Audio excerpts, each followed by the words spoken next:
Imaginez qu'on vous donne une mission, enseigner les bases de la programmation, non pas à des étudiants, mais à une classe de maternelle.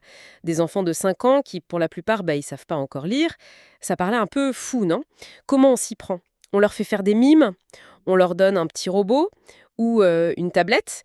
Une étude française a tenté de répondre très sérieusement à ça, et franchement, les conclusions sont assez surprenantes.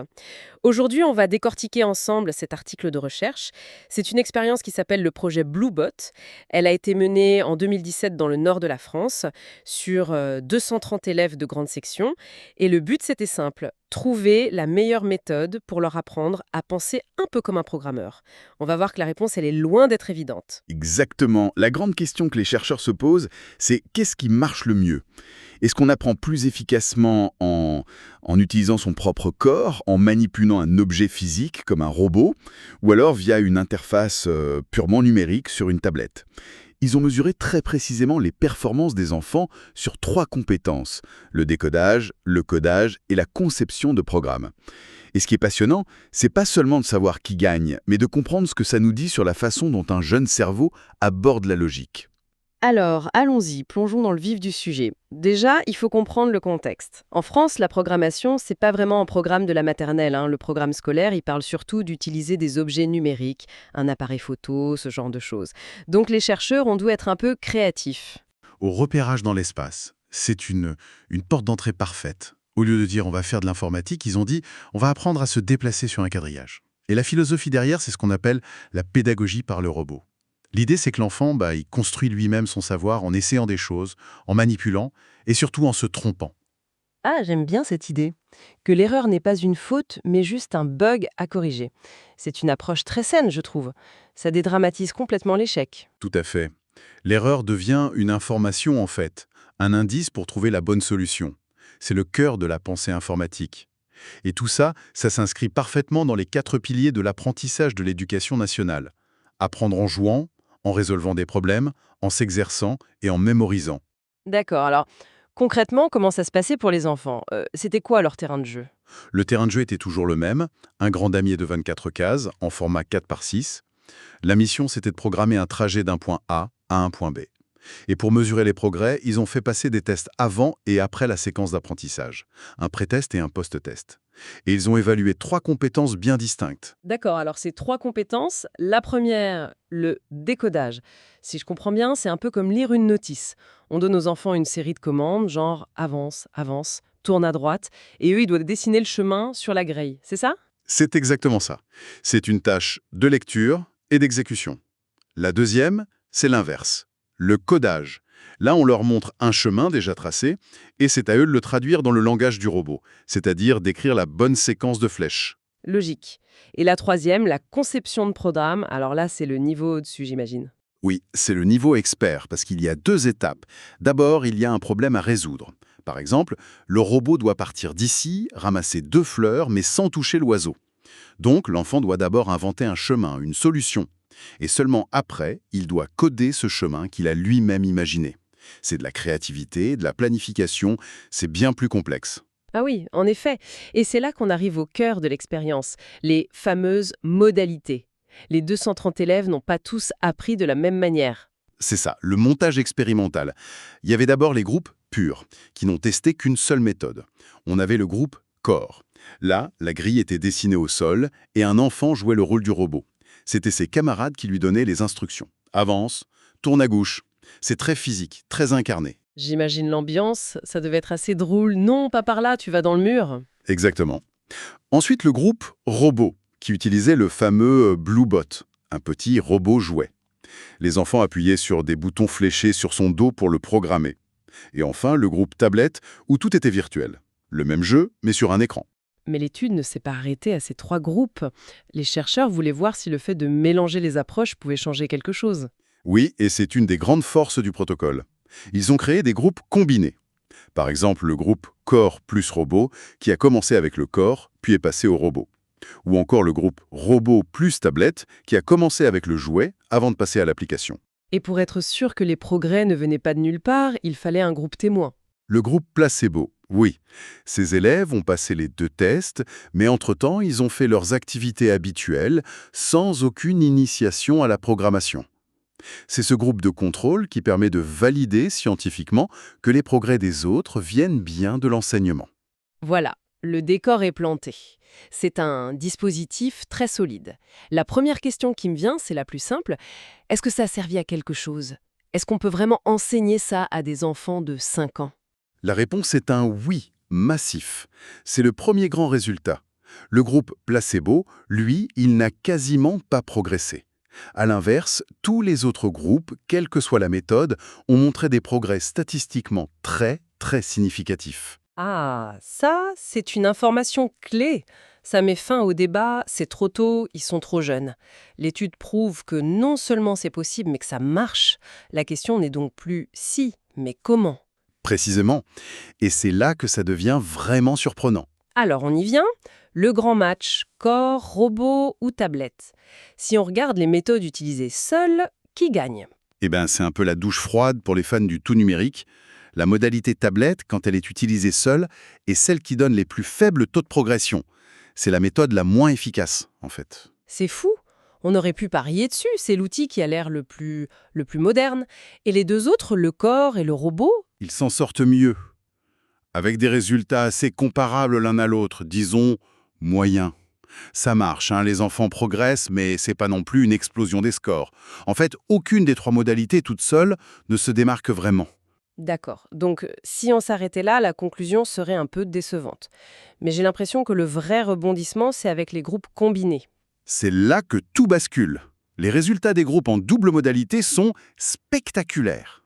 Les groupes qui ont utilisé deux approches, comme corps plus robot ou robot plus tablette, ont pulvérisé les scores des autres. Ils sont loin devant, vraiment. Et qui est le champion, toute catégorie? Le grand vainqueur? Le grand gagnant, c'est le groupe robot plus tablette. C'est cette combinaison qui donne les meilleures performances globales, et de loin. L'écart est énorme, surtout sur l'épreuve de conception de programme. Dans ce groupe, 54% des enfants ont eu des notes honorables. Le deuxième meilleur groupe, il est très très loin derrière. Attendez, là, il faut qu'on s'arrête une seconde. Ça me dépasse. On nous dit que la tablette seule est la pire méthode. Et en l'ajoutant au robot, qui était juste moyen, on obtient la formule gagnante. Ça n'a aucun sens à première vue. Comment est-ce que l'élément le plus faible peut créer le meilleur résultat? C'est le paradoxe central de cette étude. Et c'est ce qui la rend si fascinante.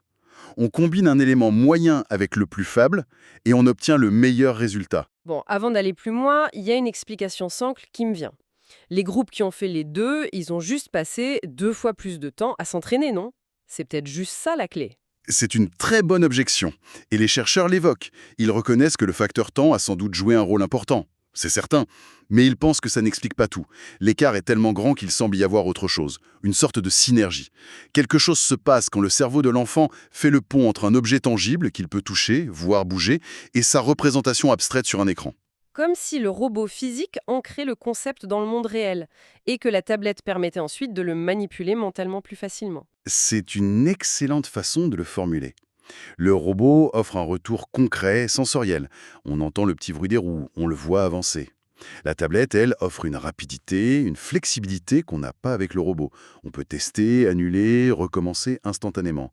Il semble bien que ce passage du concret à l'abstrait, du physique au numérique, soit un chemin d'apprentissage extraordinairement puissant. D'accord. C'est une piste vraiment très intéressante. Mais il y a un autre résultat dans cette étude qui m'a complètement retourné. Ça concerne la difficulté des épreuves. Contre toute attente, les enfants ont eu de meilleurs résultats à la conception de programme, l'épreuve la plus complexe, qu'au codage, qui a l'air pourtant plus simple. Oui, c'est l'autre grande énigme. C'est totalement contre-intuitif. Rappelons-nous, le codage, c'est juste de la traduction. Je vois un chemin, j'écris les flèches. La conception, c'est j'invente un chemin qui résout un problème, et ensuite j'écris les flèches. Logiquement, la première tâche devrait être mieux réussie. Et c'est l'inverse. C'est quand même dingue. On leur demande de faire un truc plus créatif, avec plus d'étapes, et ils y arrivent mieux. Quelles sont les pistes des chercheurs pour expliquer ça? Ils avancent deux hypothèses, toutes les deux passionnantes. La première est très pragmatique, très terre-à-terre. Ce serait un problème de motricité fine. C'est-à-dire? L'épreuve de codage demandait aux enfants de dessiner les flèches. Il faut imaginer, à 5 ans, tenir un crayon et dessiner une flèche bien orientée, vers la gauche, la droite, le haut, le bas. C'est un défi graphique énorme. Les chercheurs ont montré des exemples de tests où les flèches sont des gribouilles. Il est donc possible que les mauvais scores en codage ne reflètent pas une incompréhension de la logique, mais juste une difficulté physique. Ah oui, je vous vois. Le cerveau avait peut-être la bonne réponse, mais la main n'arrivait pas à l'écrire. C'est très concret comme explication. Et la deuxième hypothèse? La deuxième est plus profonde. C'est l'hypothèse du pouvoir du sens. Rappelez-vous la consigne de la conception de programme. Ce n'était pas abstrait. Il y avait une histoire. Aide le petit robot à aller manger les fleurs, mais attention, il faut éviter le méchant oiseau. C'est vrai, il y avait un enjeu, un but, une petite mission. Exactement. Et cette narration, elle change tout. L'enfant n'est plus en train de faire un exercice scolaire. Il résout une quête, il aide un personnage, il est engagé. Le codage, à l'inverse, c'était une tâche de traduction pure, sans contexte. Prends ce chemin, transforme-le en flèche. Ce manque de sens l'a peut-être rendu moins motivant et paradoxalement plus difficile. C'est l'idée que la logique pure, ça ne suffit pas. Il faut l'enrober dans une histoire pour qu'elle devienne désirable presque. C'est une leçon qui va bien au-delà de la programmation. Une équation de maths est plus facile à résoudre si elle permet de savoir combien de bonbons on va avoir, quoi. Tout à fait. L'engagement, la motivation générée par une tâche qui a du sens peut permettre de surmonter une difficulté qui sur le papier semble plus grande. Le pourquoi est parfois plus important que le comment. Bon, si on fait le bilan de tout ça, il y a plusieurs leçons vraiment fortes à retenir. La première, c'est la confirmation. Oui, on peut apprendre à coder à 5 ans. Ce n'est pas hors de leur portée. Deuxièmement, la méthode est cruciale, et il semble que la recette gagnante ne soit ni le 100% physique ni le 100% numérique, mais bien la combinaison des deux. Ce passage du concret, du robot qu'on manipule, à l'abstrait sur une tablette, ça semble être une stratégie d'apprentissage ultra efficace. Et enfin, la troisième grande leçon, c'est que le sens est le moteur de tout. Donner un objectif, une petite histoire, un but créatif, ça ne rend pas la tâche juste plus amusante. Ça la rend potentiellement plus facile à réussir. Absolument. Après, il faut rester prudent. Les chercheurs le disent eux-mêmes, hein. Certains groupes étaient assez petits, l'étude est limitée géographiquement, et des détails comme l'ordre des modalités ont pu avoir une influence. Ce n'est pas la vérité absolue. Non, bien sûr, ce n'est qu'une étude, mais elle ouvre une porte et elle pose des questions incroyablement pertinentes. Ce n'est pas le mot de la fin, mais c'est un début très très prometteur. Exactement. Et ça nous laisse avec une question finale qui, je trouve, dépasse largement le cadre de la programmation pour les enfants. C'est vrai. Cette étude, en nous montrant le pouvoir de la séquence concret puis abstrait, elle nous interroge sur la meilleure façon d'apprendre n'importe quelle compétence complexe à n'importe quel âge. Si cette méthode est si puissante pour apprendre à coder à 5 ans, ne devrait-elle pas être notre modèle par défaut? Pour apprendre les maths, ne devrait-on pas toujours commencer par couper une vraie pizza avant de voir les fractions au tableau? Pour apprendre une langue, ne faut-il pas d'abord commander un café en vrai avant de maîtriser la grammaire? Cette étude nous pose une question fondamentale. Quel est le chemin d'apprentissage idéal? Du réel vers l'écran? Du tangible vers le conceptuel?